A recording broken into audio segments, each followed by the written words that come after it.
Praise the lord అండి. ప్రస్తుతం మనందరినీ కలిచివేస్తున్న ఒక విషయం గురించి మీతో పంచుకోవాలనుకుంటున్నాను. కాకినాడ జిల్లా తుని మండలానికి చెందిన 2.5 సంవత్సరాల చిన్నారి జాహ్నవి కొన్ని రోజులుగా కనిపించడం లేదు. ఆ చిన్నారి తల్లిదండ్రులు మరియు కుటుంబ సభ్యులు ఎంతో ఆవేదనతో తమ బిడ్డ కోసం ఎదురుచూస్తున్నారు.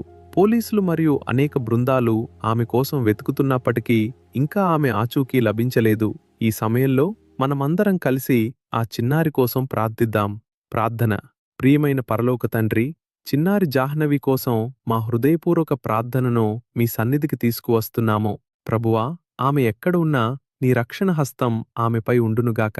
ప్రతి అపాయం నుండి ఆమెను కాపాడి క్షేమంగా తన తల్లిదండ్రుల దగ్గరకు చేర్చుము. ఆమె తల్లిదండ్రులకు ఈ కష్ట సమయంలో ధైర్యాన్ని, సమాధానాన్ని అనుగ్రహించుము. ఆమెను వెతుకుతున్న అధికారులకు జ్ఞానాన్ని, సరైన మార్గదర్శకత్వాన్ని దయచేయుము. త్వరలోనే జాహ్నవి క్షేమంగా దొరుకునట్లు కృపచూపుము తండ్రి. ఆమేన్.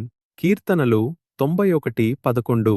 నీ మార్గములన్నిటిలో నిన్ను కాపాడుటకు ఆయన నిన్ను గూర్చి తన దూతలను ఆజ్ఞాపించును. కీర్తనలు 46:1. దేవుడు మనకు ఆశ్రయమును, దుర్గమునై ఉన్నాడు. ఆపత్కాలములో ఆయన నమ్ముకొనదగిన సహాయకుడు. జాహ్నవి కోసం ప్రార్థిద్దాం. దేవుడు ఆ చిన్నారిని క్షేమంగా జాహ్నవి కోసం ప్రార్థిద్దాం. దేవుడు ఆ చిన్నారిని క్షేమంగా తన కుటుంబానికి చేర్చునుగాక. ఆమెన్. అందరూ దయచేసి మీ ప్రార్థనలలో చిన్నారి